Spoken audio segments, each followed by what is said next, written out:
tudo pronto, tudo preparado. Eu já vou contar mais uma história para vocês aqui no canal do Paulinho Boa Pessoa. Mas eu quero fazer um convite muito especial para você. Quero que você vá lá no outro canal nosso, A Verdade de Cada Um. Entra lá, porque eu estou publicando histórias maravilhosas lá no canal A Verdade de Cada Um. Eu preciso fortalecer esse canal para que ele possa depois seguir com pernas próprias. Então, por favor, ô Paulinho, o que eu tenho que ouvir lá no canal A Verdade de Cada Um? Eu vou te dar aqui uma lista, anota essas histórias, que uma é melhor que a outra. Perdi o meu filho no metrô, mas a vida guardava uma surpresa. É uma história magnífica. Ela é 2 capítulos, os 2 capítulos já estão lá. Então, perdi o meu filho no metrô, mas a vida guardava uma surpresa maravilhosa. Tem uma outra história chamada Cama Marcada. Traição, uma traição imperdoável em cama marcada. História bacana para você ouvir também. A porta que engoliu o Felipe, também chamada de Geladeira Vermelha. Essa história magnífica, tá lá na Verdade de Cada Um, eu quero que você vá lá escutar. Milagre na Estrada, outra história das mais bonitas e palpitantes. A filha do pastor e o homem sem nome. Sensacional. Ô Paulinho, mas como que eu vou fazer para ouvir essas histórias? Calma, eu vou te dizer como.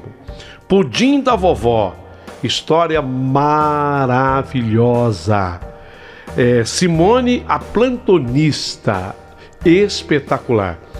Essas histórias inéditas, sensacionais, estão no canal A Verdade de Cada Um. Aqui abaixo desse vídeo eu vou colocar um link para você entrar direto lá e ouvir essas histórias.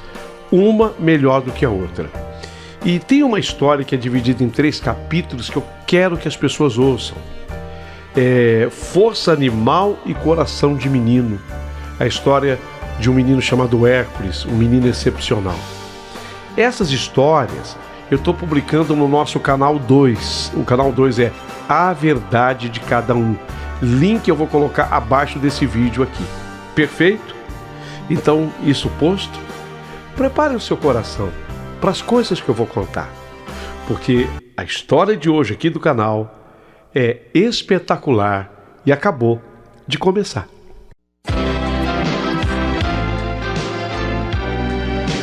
Rádio Emoção, Paulinho Boa Pessoa. A Verdade de Cada Um.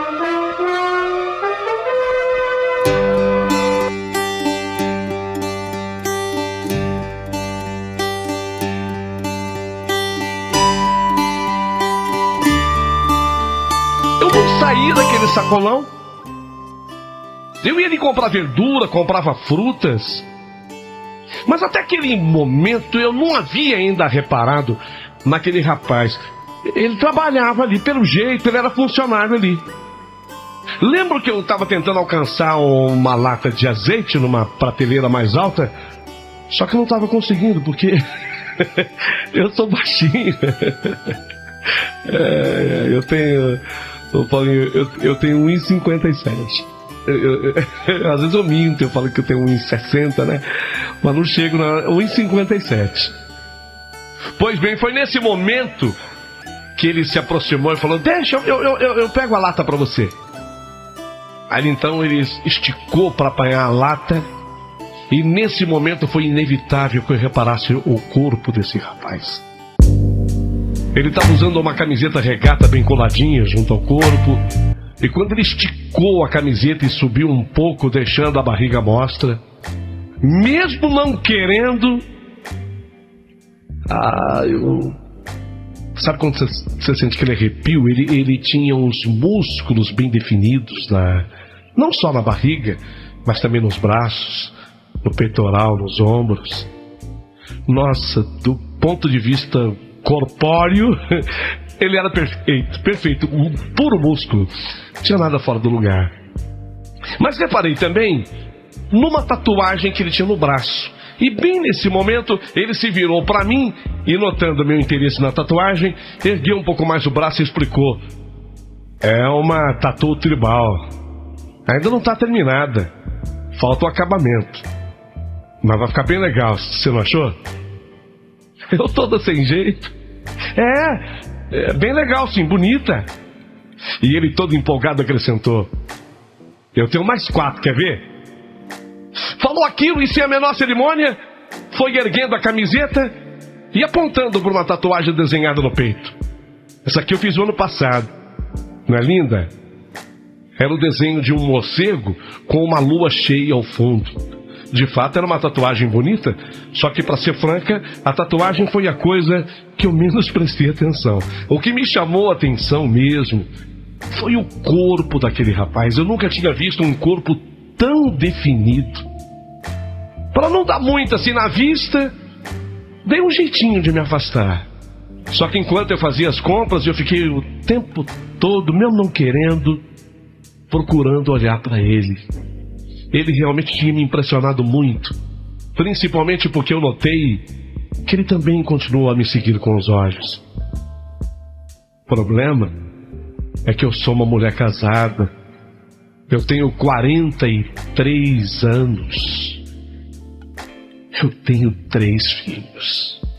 Naturalmente que, passando aquele momento de empolgação, eu fiquei me censurando. Era muita falta de compostura da minha parte flertar com um menino praticamente que tinha idade para ser meu filho, porque ele não devia ter mais do que uns 20 e poucos anos. Eu já falei, eu tinha 43. Quando eu saí daquele sacolão, pensei no meu marido, nos meus filhos, na minha casa, tentando me concentrar naquilo que realmente me interessava, e cheguei a me achar ridícula. Ridícula. Eu tenho consciência da minha idade.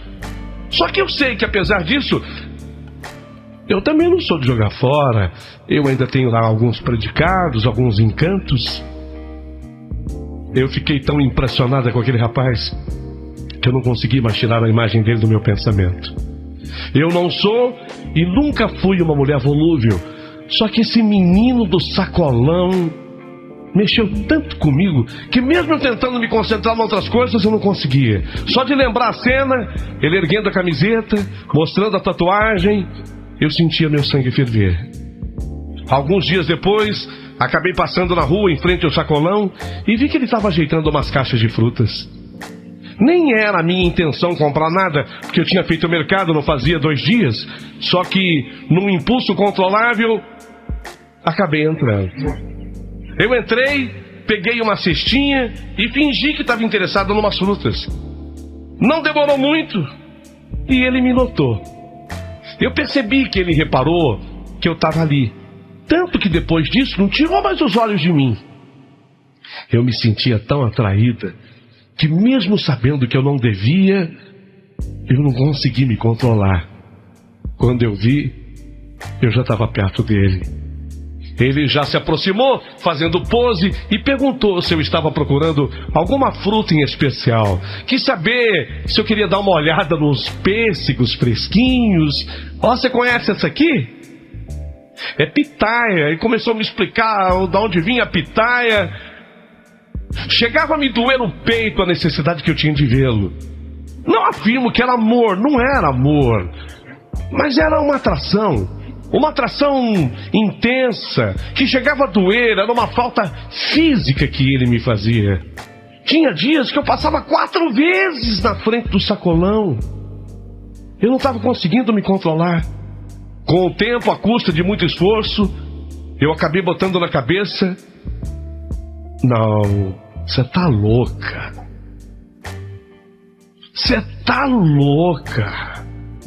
Araceles, você tá doida. Você tem 43 anos, mulher. Casada, mãe de 3 filhos. Rapaz, serve pra ser seu filho. Mas o destino armou uma armadilha. Eu, certa vez distraída no centro, ali perto do sacolão, olhando uma vitrine, de repente dei de cara com ele.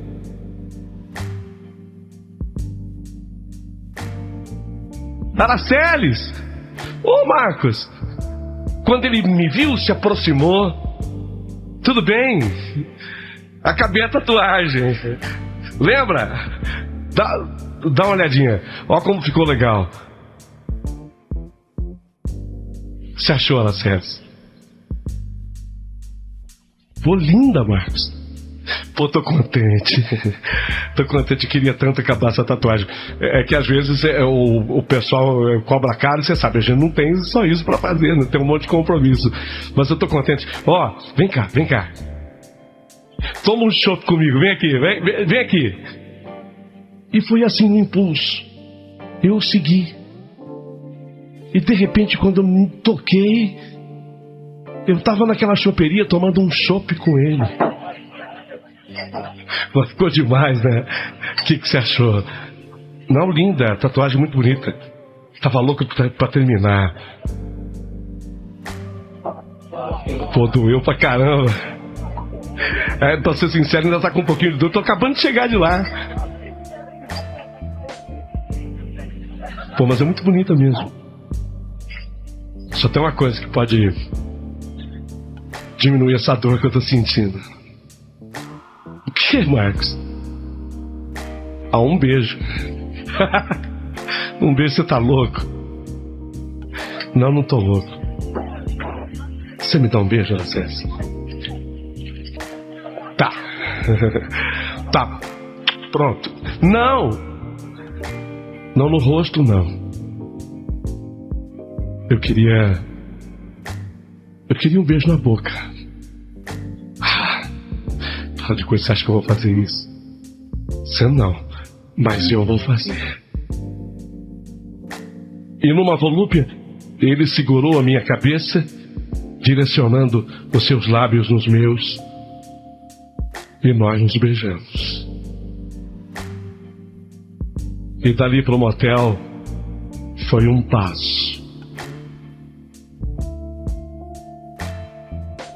Dali pro motel foi um passo.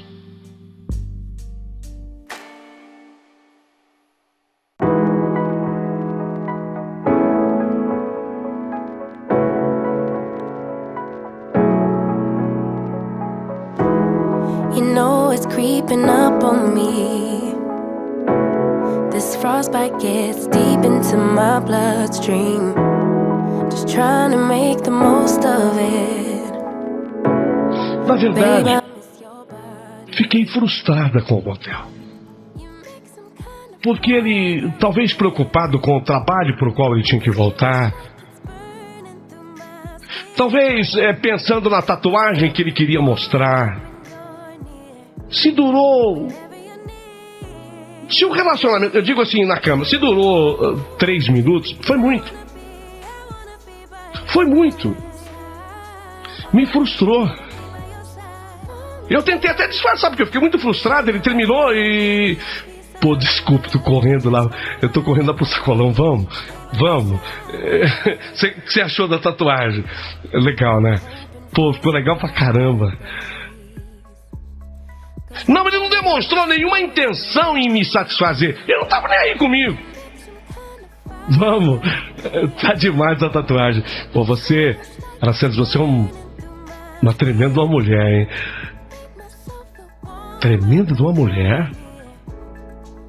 3 minutos? Se tanto? Será que ele estava nervoso? Ansiedade pelo trabalho? Queria mostrar a tatuagem?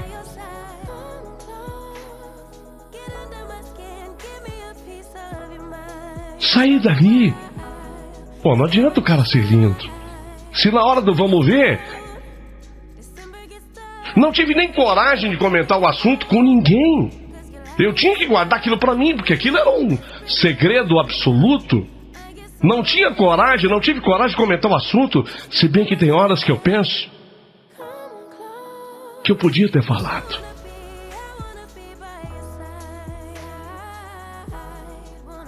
Agora, quando eu volto no sacolão, Araceli, precisamos repetir, né? Não.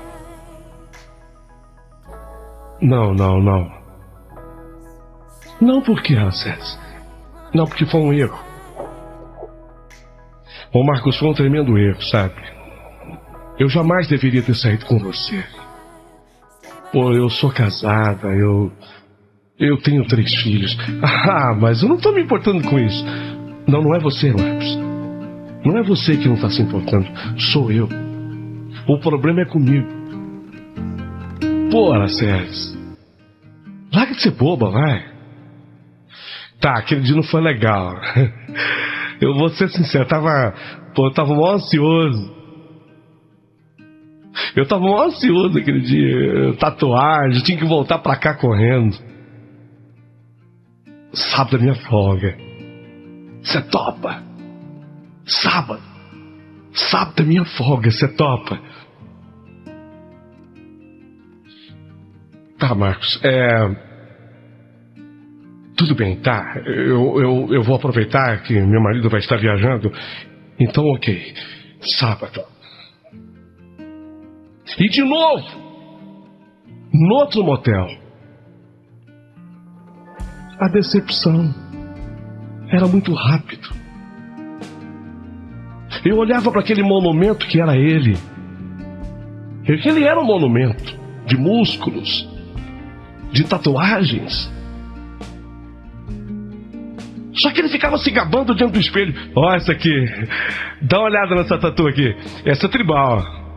Pô, essa lua ficou legal, né? Você vê, é a lua cheia com morcego no peito. Bacana, né? Pô, vambora.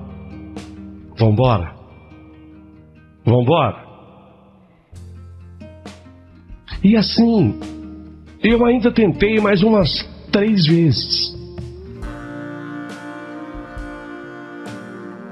3 vezes eu ainda tentei. Foi quando, passado um determinado ponto, e eu havia cortado completamente o contato com ele, porque aquilo me fez muito mal. Eu não me sentia uma mulher desejada. Eu cortei completamente o contato com ele. Um dia, eu estando no sacolão, eu conversei com a Vera, a moça do caixa. Eu já não vi o Marcos há alguns dias. Ô Vera, e o Marcos? Você não sabe? O quê? Ele voltou para Alegre, no Espírito Santo, a terra dele. Ah, é? O que foi? Pô, ele ficou muito decepcionado com tudo que aconteceu. Você não tá sabendo, não? Não. Ele foi fazer uns exames. Ele tá com AIDS, você acredita? Que? Ele tá com AIDS. O Marcos? Mas você não tá falando do Marcos que eu tô pensando. Eu tô falando daquele Marcos, aquele forte, aquele menino que... É ele mesmo. Você vê, com toda aquela fortaleza, com todos aqueles músculos. Com AIDS ele descobriu. Ele fez o exame e repetiu.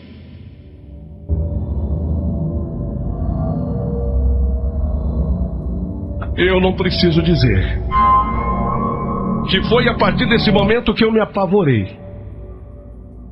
Eu não preciso nem relatar que a partir desse momento eu me desesperei. Santo Deus do universo. A moça percebeu o meu nervosismo. O que foi, Araceli? Não, fiquei com pena dele. Não era, eu tava com pena de mim. Não era dele, eu tava com pena de mim. Fiquei com pena dele e quando eu deixei aquele sacolão, a primeira coisa que eu fiz foi recorrer ao meu plano de saúde e fazer os exames.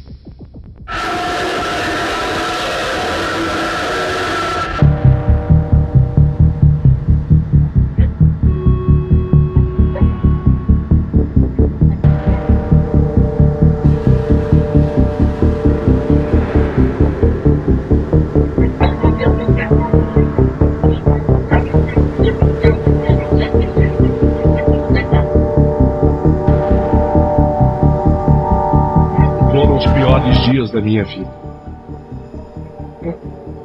Foram os piores dias da minha vida enquanto eu aguardava o resultado. A orientação do laboratório, seja qual for o resultado, repita. Seja qual for o resultado, repita. Deu negativo para HIV. Ou seja, eu não tinha AIDS. Mas de acordo com a orientação do laboratório, eu repeti. E ao repetir, de novo o mesmo resultado. Negativo para HIV. Não, a senhora não tem AIDS. Eu acho que eu tirei de cima de mim pelo menos umas 10 toneladas. Mas não tirei de cima do meu casamento. Foi embora. Nunca mais soube dele. Mas não consigo mais me relacionar com meu marido.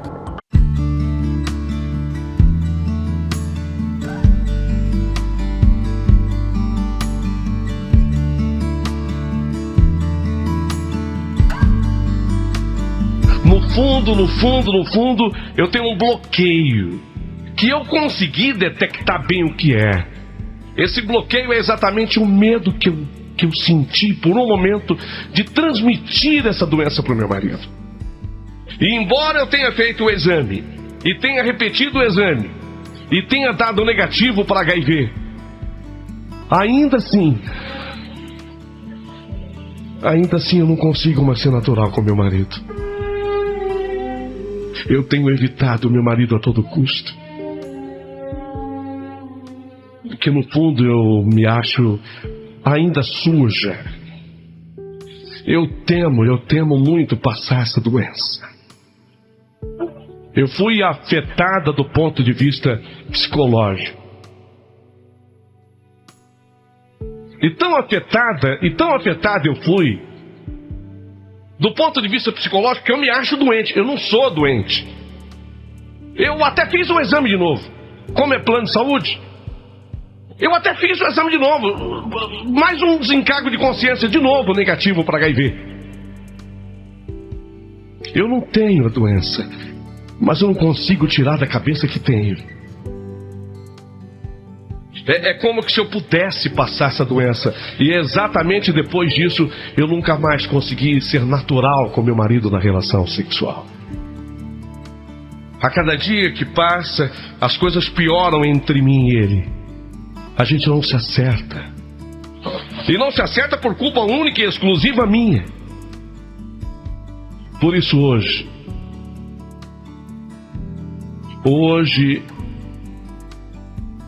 eu queria pedir uma coisa diferente no teu programa. Através das mensagens, eu queria que alguém me orientasse. O nome de uma psicóloga, o endereço de uma psicóloga, ou um psicólogo com quem eu pudesse me tratar. Porque eu fiquei com esse resquício. A doença por mim já foi detectada. O que é que eu tenho? Medo de estar doente. Sim, mas você não fez o exame, Alacete? Fiz. Várias vezes já. Mas é como se eu tivesse sujo. É como se o vírus tivesse incubado em mim. É como se o vírus se escondesse em mim. Sei lá, eu já perguntei. Tem jeito do vírus ficar escondido na gente?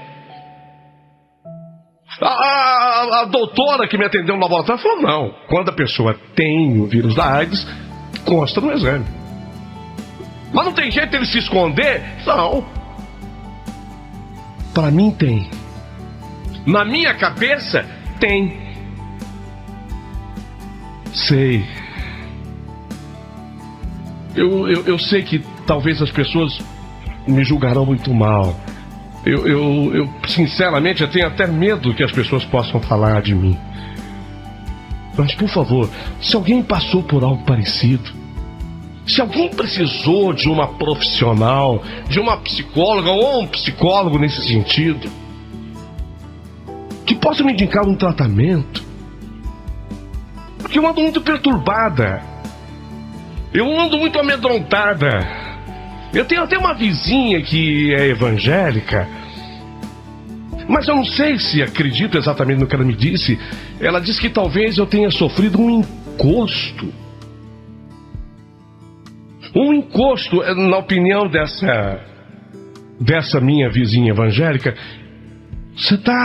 Se você for em determinada igreja, assim, assado, ela me falou do pastor que afasta esse tipo de espírito, de encosto. Será? Tô perdida. Vocês percebem como eu tô perdida? Ouvindo a opinião de um aqui, de outro ali. Não sei o que eu faço. Por isso, Paulinho, boa pessoa, por favor, me mande os conteúdos das mensagens que vão chegar pelo WhatsApp. Paulinho, essa é parte da minha vida.